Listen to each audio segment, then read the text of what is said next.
Hi everyone, Heath Schumacher here, one of your technicians over here at Coldesi. I'd like to start off by saying thank you for your recent purchase of your new M-Series M2 DTG direct garment printer. What this video is going to pertain to is the installation of the RipPro C5 software that pertains to the M2 or M-Series DTG. Okay, so the first thing we need to do is actually get the download. One thing I will have to let you know is that I have previously downloaded this beforehand, so that way we don't have to wait for it to download. But let me show you where to get it from. First, I'll click on my internet browser, and you can get to this download from two locations. So you can either go directly to the Coldesi website and click on support, or simply type in support.coldesi.com. This will take you to our main support landing page. From there, we do have a lot of useful information within the support site. The thing and the way to navigate through here is to type in what you're looking for. We're looking for the C5 software, so that's what I'll type. The letter C and the number 5, and then hit search. It'll redirect you and give you the topics. There's 3 entries that pop up: the actual C5 manual. This second one is the RipPro software for an older version of the software called VO4 for some of our old previous printers that we had a couple years back.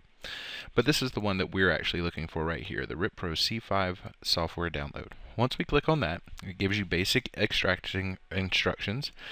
Just to let you know, it is compatible with all versions of Windows. Okay, so we'll click on this first entry to download the C5 software. Once we click on that, it redirects it, and it starts the download process. I'm going to click on Show All Downloads, and from here I'm going to go ahead and cancel this. You don't need to cancel it. You need to let it finish downloading, and that way once it's done, then we can unzip our installer files. Okay, since I've previously already downloaded this, I'm going to go ahead and cancel this page out, and I'm also going to close out my internet browser. From here, I'm going to go to my Downloads folder. So I can click on a new folder, click on Downloads, and I see that I have my C5 installer right here. What I'm going to do is I'm going to basically click to open it. The unzipping program that I use is called WinRAR. It's a free download that's on the internet, and you're welcome to go do that to download that as well. If not, then you have the WinZip as well. They both work just as good. Alright, so from here, what I'm going to do is extract these files to my desktop. But before I do that, I'm going to right-click somewhere on my desktop, and I'm going to create a new folder. And what I'm going to do is label that C5 Installer, and then hit Enter. So that way I have a place to extract these files to. Okay, so now I'll click on the Extract To button. Once I go there, I'm going to choose my C5 installer folder, click on OK, and then the extraction process starts to take place.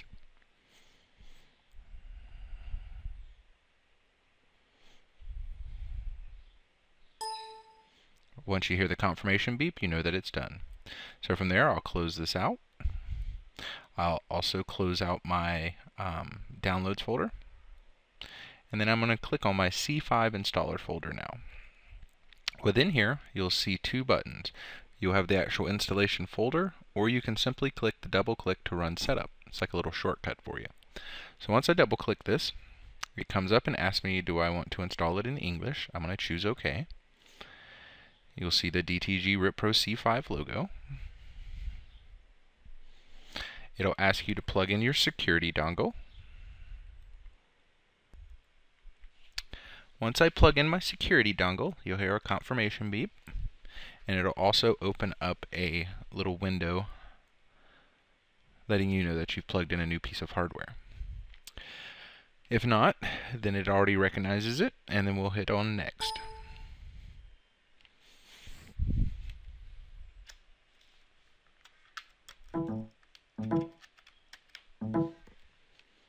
Okay. So here's our little autoplay button. What we can do is just close that out. And then I can click on Browse. Click on Cancel here because it's not on a CD. And then we will point it at the CAD link drive right here. And then click OK. Then from there, click OK once more. and then it gets into the main installation. We'll click on Next. We will accept the terms and license agreement. Click on Next again. We are going to do the complete DTG RipPro V5 installation. Click on Next. I'm going to use the default directory drive. Click on Next. Click on Next again. What it's going to do now is install all the different program features.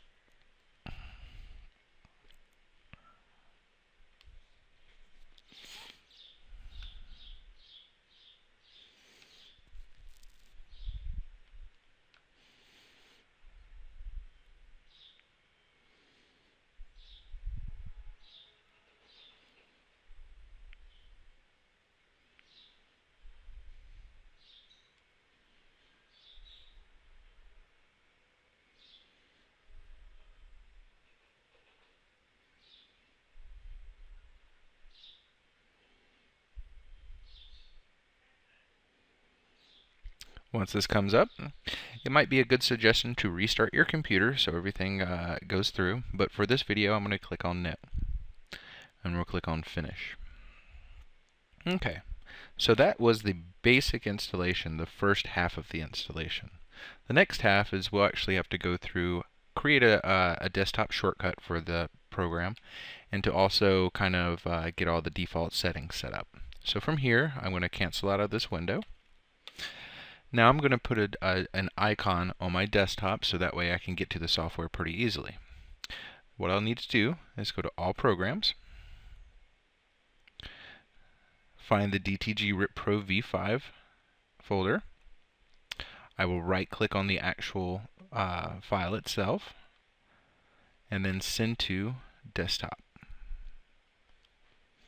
From there, I can now double click on it to start the second half of the installation. So it comes up and it gives you a first time setup. What you're going to need to do is make sure to defaults to inches with a number of decimal places as 2, and then we'll click OK. From there it comes up to the setup introduction wizard. We'll click on Next. Then we have to choose the printer that it's installing.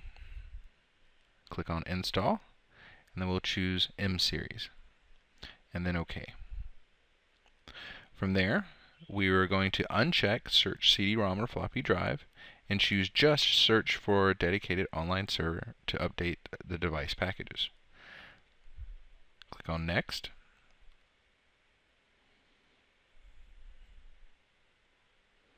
Once we have the 3 green check marks next to each other, we'll be able to finish out the installation and the software will open.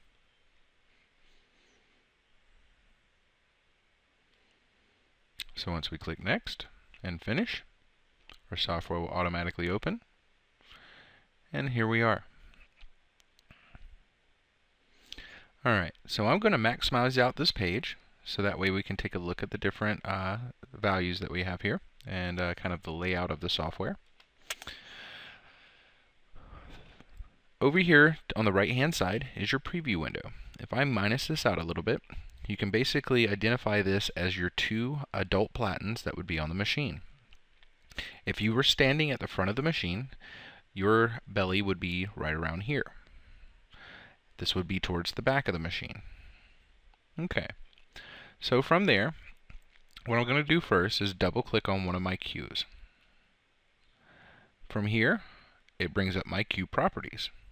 We're going to go through and show you how to optimize all these settings, so that way we can get it to print at its best and most reliable way. Okay, so just going on a brief overview of the software, we are going to make a separate video for like the optimization and understanding of the RIP software, which will go into a little bit more detail of how this stuff works and how you can manipulate it to make your prints come out better. But just as a general overview, over here is your pending documents. Say I want to add a graphic in here. I'll bring something like 3D Love in. Once I click OK, it'll import this and drop it into the first available slot.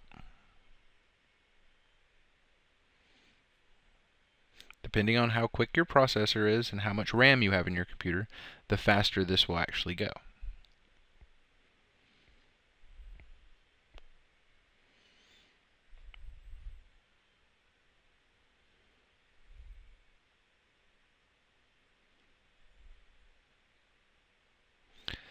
One thing you do have to realize, the larger the file is, the longer it takes to import as well.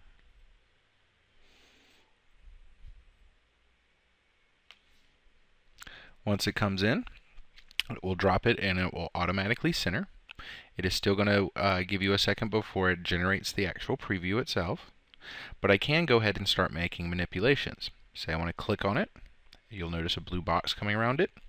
I can change the size of it, how wide it is, how tall it is, the scaling of it, and also the rotation. And then I can adjust the positions, the horizontal position and the vertical position. Let's say we want this exactly 10 inches wide. So I can type in 10, hit the enter key, and it makes it 10 inches wide. And it goes by the document size, not the image size. So if you have a document with excessive space on the outsides of it, it's going to go by the measurement of that. So it is a good idea to trim your images before you import them. And you can do that within your graphics software. Now I'm going to change the position. With it highlighted, I'm going to go down here. I'm going to say I wanted to print it 2.5 inches from the top of the shirt. So I type in 2.5, hit the enter key, and it moves it up to the 2.5 inch mark. Okay. So this is basically the basic import of an image. You have two options that you can do from here. You can right click on the actual job itself, hit print, or you can hit rip only. Currently I'm not hooked up to a printer right now, so that's why I'm going to rip only. What it'll do, it'll drop off any negative space. It looks like it's off-centered, but it's basically trimmed off this excess space around it, so that way it doesn't have to process that entire document size. Once it is finished processing, it is ready to print. It is a good idea to sometimes rip only, especially if you do not have the platen and the shirt loaded into the machine and in the ready state. So while you're getting your shirt ready, you can go ahead and pre-rip it, so that way once you have it in, you can right click, hit print, and then it'll immediately start printing. Okay. Some basic other stuff. Once the job has actually been printed, it'll drop it down here into the job reserve, and it will hold it there. You have a couple options that you can do from there as well. You can archive the job. Say you print it out and it's perfect and it's going to be a repeat customer. You can click on Archive to Disk. You'll notice as a processing bar up here. And now that job is archived. Okay, so now say I remove this, and then a customer comes in, say 6 months down the road, and says I want the exact same job that you did last time. So all I'd have to do is come up here to Jobs, Restore Job. From Restore Job, you'll notice that there's my print. I can make notes. I can even create folders somewhere else on my hard drive and point this job to that. So that way I can go, say, save this to a customer's folder that I create as like a database. So from there, I can click on the job itself and then click on Restore. What it'll do is bring it back into the RIP, and it'll be that exact same file that I printed last time. Then I can either right click on it from here, I can re-rip it if I wanted to, if I made changes to it, or I could print it. I could drag it back up here at the top, and you'll notice that it's the exact same print file that it had previously. Okay. So in our next video, we are going to go through and we are going to go through the optimization of the RIP, change some of these default settings to kind of get a better output, a better image quality as a final product. So I look forward to talking to you soon, and have a great day.